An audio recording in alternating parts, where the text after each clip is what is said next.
Thank you so much, Secretary General of the Afcfta. This is one very important relationship that Africa is developing with the Caribbean since the Afcfta was inaugurated about over a year ago. What will this mean in terms of expanding the scope and what the Afcfta was designed to do or to achieve? Well, the starting point for the Afcfta is intra-Africa trade, to boost exports and imports within Africa.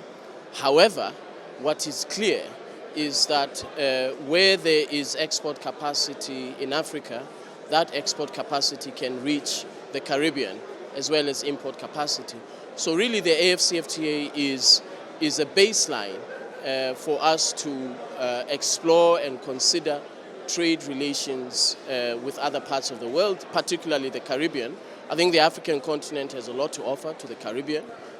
1.3 billion people with a combined GDP of $3.4 trillion. So that's a significant market for the Caribbean.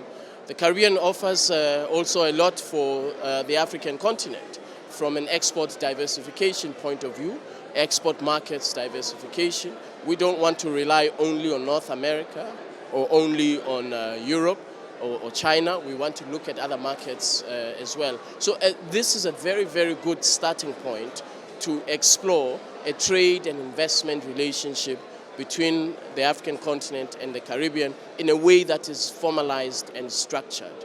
As President Orama said, we need to move beyond the expressions of emotional attachment, which is important, but we need to make concrete steps towards the realization of a trade and investment relationship between the two regions. Well, we are looking at specific value chains.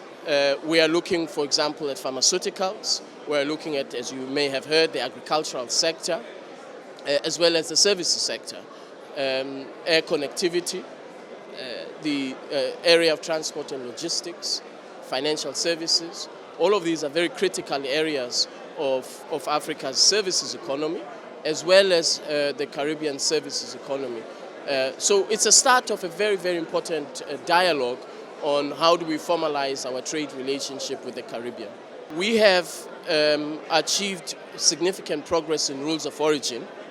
We have now convergence on 88% of products. If you think about it, in Africa we trade close to 5,000 products.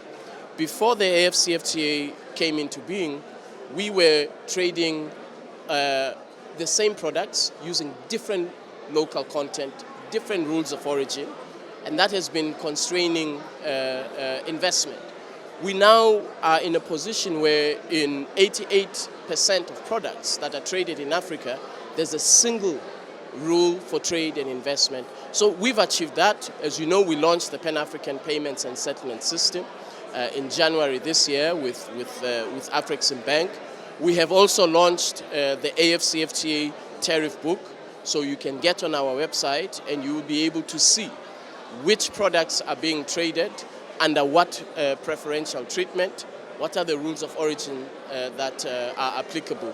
Where more work needs to be done is on countries themselves establishing the customs systems that is required to ensure that the trade does happen. That's nothing that the Afcfta Secretariat can do. Each country has to establish those customs systems internally to enable the trade to happen. So that's where we are. On the 25th of November, we will have a special session of the heads of states on the Afcfta, where we will report to them the progress that we have been making. So we've achieved a lot, but of course, more still has to be done. Thank you so much, Mene. Thank you. We appreciate that. We wish you all the best. Thank you, sir.